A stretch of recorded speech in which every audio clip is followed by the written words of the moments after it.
नमस्कार, स्वागत है आपका आवाज अड्डा वीकेंड स्पेशल में। और आज का दिन वाकई अगर कहा जाए तो एक मिनी बजट जैसा था।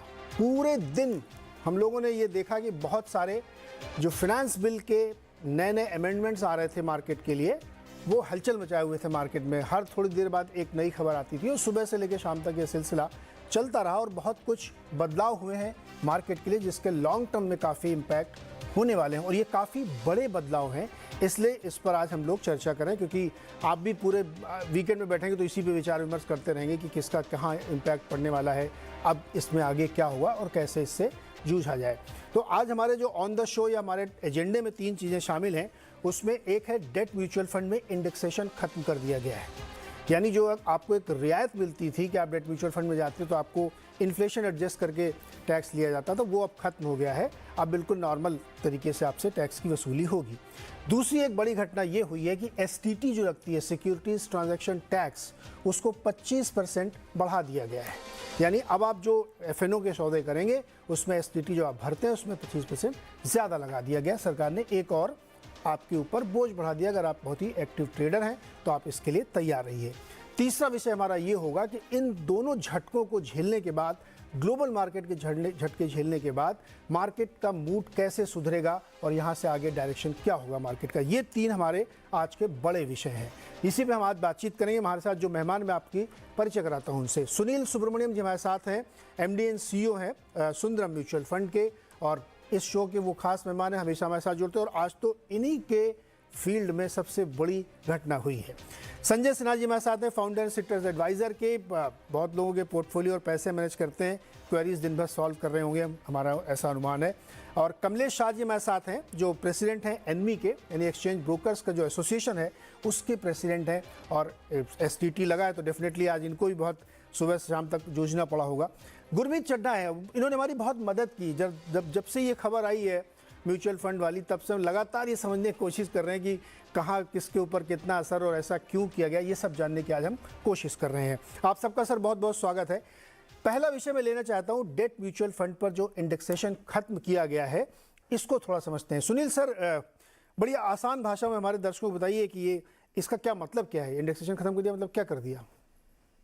देखिए, हर व्यक्ति डेट में इसलिए निवेश करना चाहता है क्योंकि उनको एक सेफ्टी या अश्योर्ड या एक ब्रॉड माइना रिटर्न, क्योंकि इक्विटी मार्केट में आपको -20% से +40% तक रिटर्न मिल सकते हैं, मगर डेट में उनको एक उम्मीद है कि थोड़ा स्टेबिलिटी हो, पैसे का रिस्क कम हो और थोड़ा रिटर्न इनकम रेगुलरली आने की एक आशा रख सकते हैं।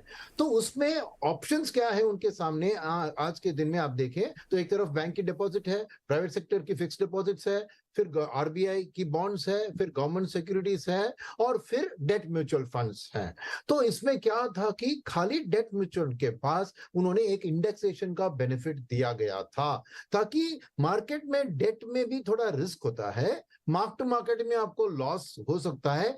उस चीज को काउंटर करने के लिए एक इंडेक्सेशन का बेनिफिट देकर आपके रिस्क के लिए थोड़ा रियायत दिया गया था, ताकि एक थोड़ा लेवल प्लेइंग फील्ड आ जाए। इसलिए हमारी डेट म्यूचुअल फंड में ज्यादातर एचएनआई इन्वेस्टर जो कि हायर टैक्स ब्रैकेट में है, वो थोड़ा एलोकेशन डेट में करते आ रहे थे इतनी सालों से।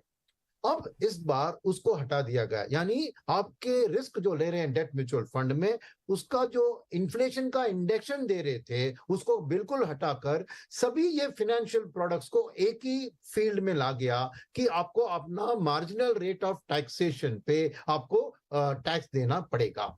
अब इसके कारण क्या होगा कि लोग नेचुरली अब डेट म्यूचुअल फंड से थोड़ा नाराज होकर बाकी ऑप्शंस ढूंढने लगेंगे।